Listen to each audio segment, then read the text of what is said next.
En marge de sa tournée africaine, Emmanuel Macron hausse le ton. Dans un entretien accordé au journal du dimanche, le président français menace le Mali de retirer ses troupes. La France ne resterait pas aux côtés d'un pays où il n'y a plus de légitimité démocratique ni de transition.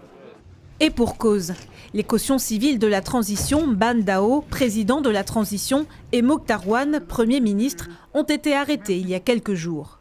Malgré l'engagement pris par la junte au pouvoir, les élections démocratiques prévues début 2022 sont donc compromises.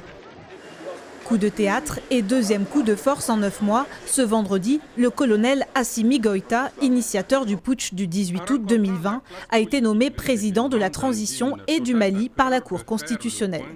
Il fallait choisir entre la stabilité du Mali et le chaos. Nous avons choisi la stabilité. Le militaire, désormais à la tête de l'État, a nommé Choguel Maïga au poste de Premier ministre.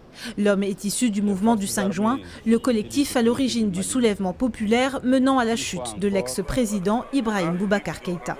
Une décision saluée par une partie de l'opposition. Si aujourd'hui les militaires qui ont parachevé, comme il a été dit, l'œuvre du M5, si ces militaires décident de reprendre langue avec le M5 pour conduire le reste du processus, je crois que c'est une très bonne chose qu'il faut saluer. Ce qui est important pour nous aujourd'hui, c'est vraiment qu'on puisse sortir très rapidement de cette transition dans les délais, avec à l'issue des élections libres et transparentes. La stabilité du Mali, un enjeu au cœur du sommet extraordinaire de la CEDEAO. La communauté économique des États d'Afrique de l'Ouest se réunit ce dimanche au Ghana. Le colonel Goïta devrait y être entendu.